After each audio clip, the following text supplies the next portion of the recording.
Well, you know, a lot of famous people died over the course of last year. Well-known, lovely people. What? What?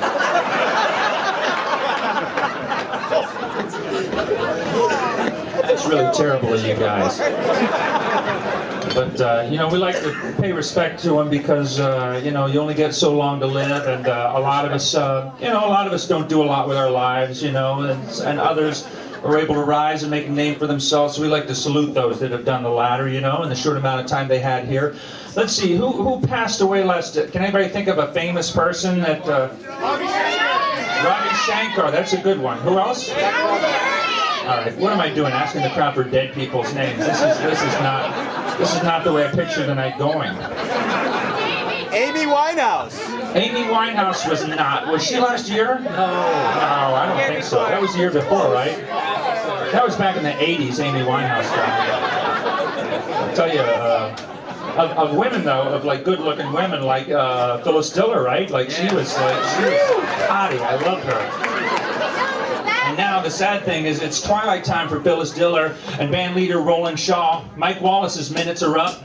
Norman Schwarzkopf is Earthworm Coleslaw. Football's Jack Stradle. Embezzler Arthur Nadel. Tony Shadid survived bullets and bombs, but asthma fatal.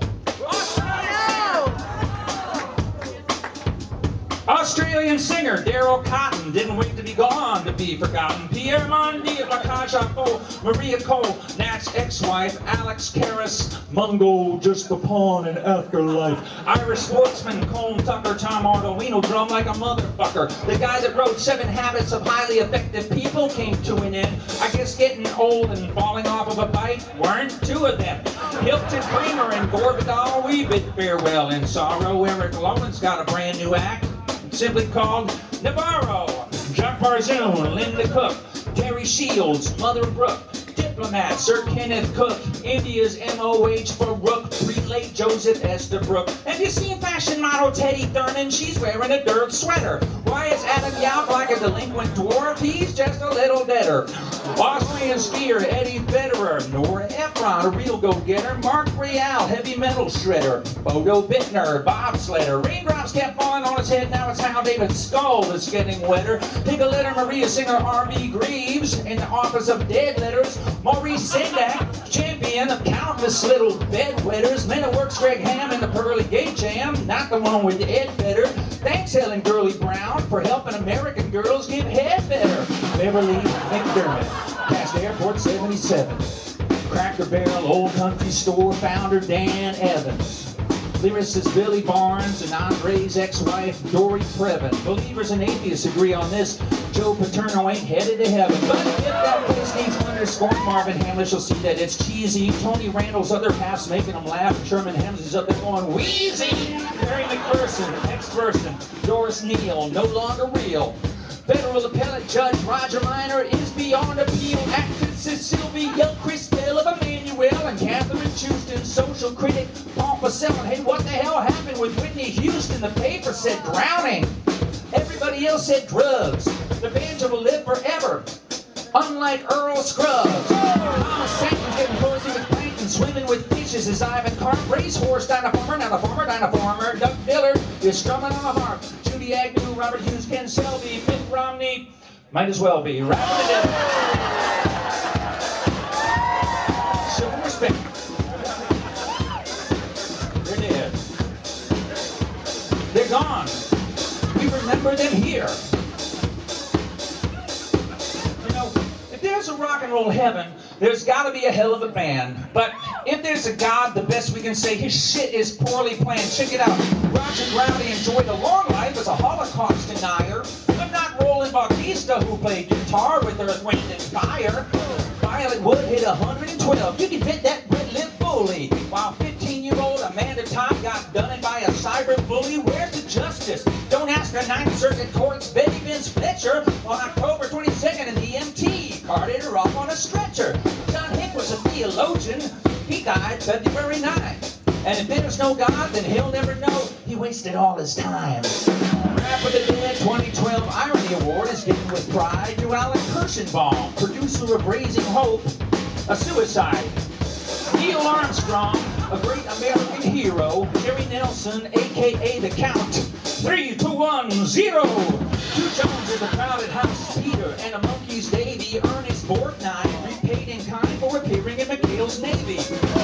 Ambrose Weeks no longer speaks. David Darby joined his antiques. Dom Nassama, you who entertain Greeks, and Chuck Olson, the Jesus freaks. And if you think death is to humans unique, well then you missed the funeral of Newsweek. Norway's Zora O'Rossum plays a very convincing possum.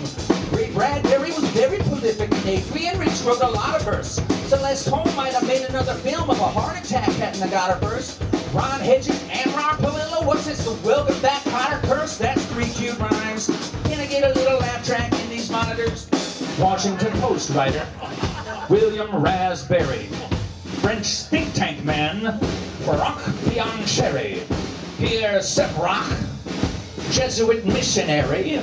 British Treasury solicitor Sir Michael Carey. Star of the Iranian screen Iraj Gaderi.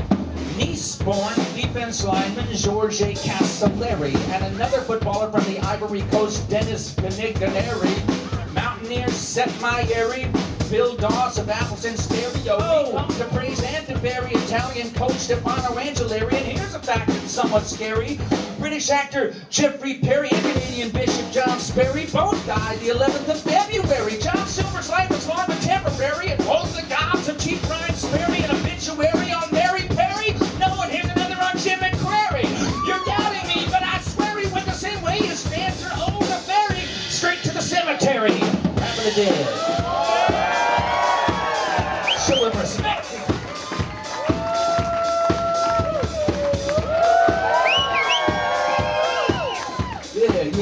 Yeah.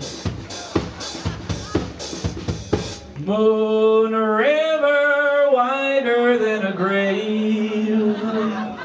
Gerald, such poor taste. Where's your sense of morality, man? When somebody dies, you show them respect with rapping, not with melody. You mean I can't whistle Barry Commoner's theme from the 1980 election?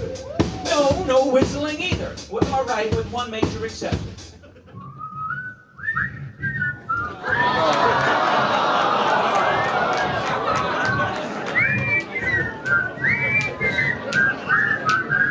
And don't forget George Cooper-Lindsey, now appearing in reruns. He'll have to fight for parts with Don Grady, who played Robbie on My Three Sons, and the Great Dark Shadows vampire, Jonathan Fritz. Shit, I can't wait to get to heaven. It'll be just like when I was a kid, lying on the couch, watching Don Cornelius on Soul Train, while my daddy's out going house to house for George McGovern's campaign. Yeah, if immortality is not TV, death will have no sting for me. Nick Park's eternal bandstand, where Duck Dunn is jamming with Joe South, Sally Ride, Kitty Wells, and James, and Richard Dawson kissing him full on the mouth. In the land beyond symbiosis, that's where old Ronnie Montrose is. Ravi Shankar and Mickey Baker both join the ranks of the unalive. And in honor of Dave Brubeck, enjoy this complimentary measure at 5. Doc Watson, Elon Helm, two great American artists. Handicapped advocate Catherine McGee's gone with the Rams made of stardust. Joe Bygrave's in the grave. David Walker cut off at the knees. Linguist William Lockwood translated in a bag of teas. Steve Austin, Ping Pong Sam, Ed Conklin, Detroit Piston, Ventriloquist, Vince D'Antona. Try talking your way out of this one. Toronto Argonauts, Doug McNichols, got pennies on his eyes. James R. Browning is yellowing. Burt Sugar, caramelized. Bruce Larkin Marcus, logic specialist, was shocked to find on February 19th she ceased to exist. Donna Summer and Robin Gibb talk about hearing the angels sing. Can't we ghosts just get along? Is the cry of Rodney King. Holly Stevens was a porno queen. Now her mind's on higher things. Jan Berenstein's all Linda McCartney.